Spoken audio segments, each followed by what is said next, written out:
Clara Mattei, Why Capitalism Isn't Broken, It's Working Exactly as Designed. In recent interviews, economist Clara Mattei has become one of the most compelling voices challenging the mainstream narrative about capitalism.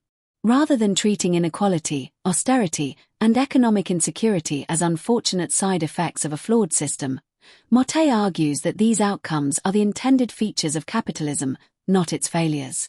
Her work, especially the ideas she expands on in The Capital Order, reframes how we understand economic power, political control, and the persistent use of austerity across the world.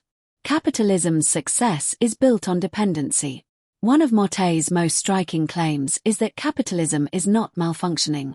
On the contrary, it is functioning exactly as it was built to function. According to her, capitalism's core mechanism is dependency. People must sell their labor to survive. Essential needs, housing, food, healthcare, education, are commodified. This forces individuals into the labor market, regardless of the quality of work available. In interviews, Mattei emphasizes that this dependency is not accidental. It is the foundation that allows capital to maintain control. When survival depends on wages, workers have limited power to resist exploitation. Austerity, a tool of discipline, not a budget fix. A central theme in Mattei's research is the political function of austerity. While governments often justify austerity as a necessary response to economic crises, Mattei argues that its real purpose is to discipline the working class and protect the interests of capital.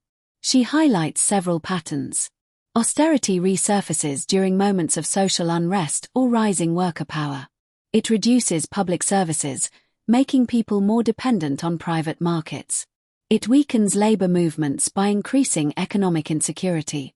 In her view, austerity is a mechanism that restores order, not fiscal order, but social order that keeps capital in control. Profit over people, the system's built-in logic. Mattei stresses that capitalism is driven by a structural imperative. Profit must grow.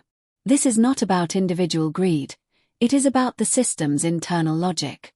She explains that capital must constantly expand to survive. Investment decisions are made by a small group of private owners. Human needs are secondary to profitability.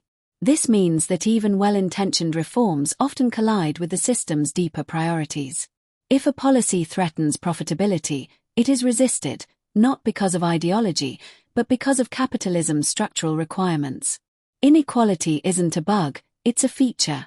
Across her interviews, Mattei argues that capitalism naturally produces inequality because wealth accumulates in the hands of those who own capital. Workers generate value but receive only a fraction of it. Institutions, from central banks to tax systems, are designed to preserve this hierarchy.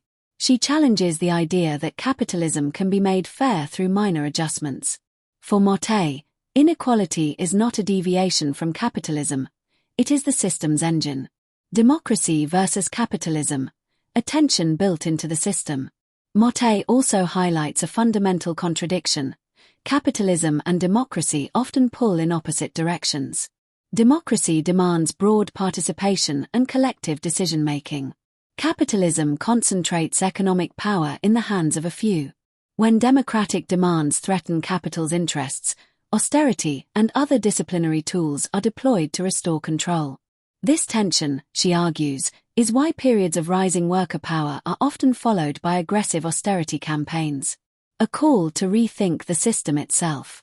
Mattei's interviews are not simply critiques, they are invitations to rethink the economic structures we take for granted.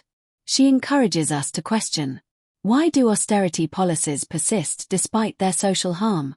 Why is economic insecurity treated as normal? Why are democratic demands often overridden by market needs? Her answer is clear: because capitalism is designed to prioritize capital over people. Conclusion: Clara Mattei's work offers a powerful reframing of capitalism. Instead of viewing inequality, austerity, and insecurity as policy mistakes, she shows how they are woven into the system's architecture. Her interviews challenge us to look beyond surface-level reforms and confront the deeper logic of capitalism itself. Whether one agrees with her or not, Mattei's arguments force a crucial question. If capitalism is working exactly as designed, what kind of system do we truly want?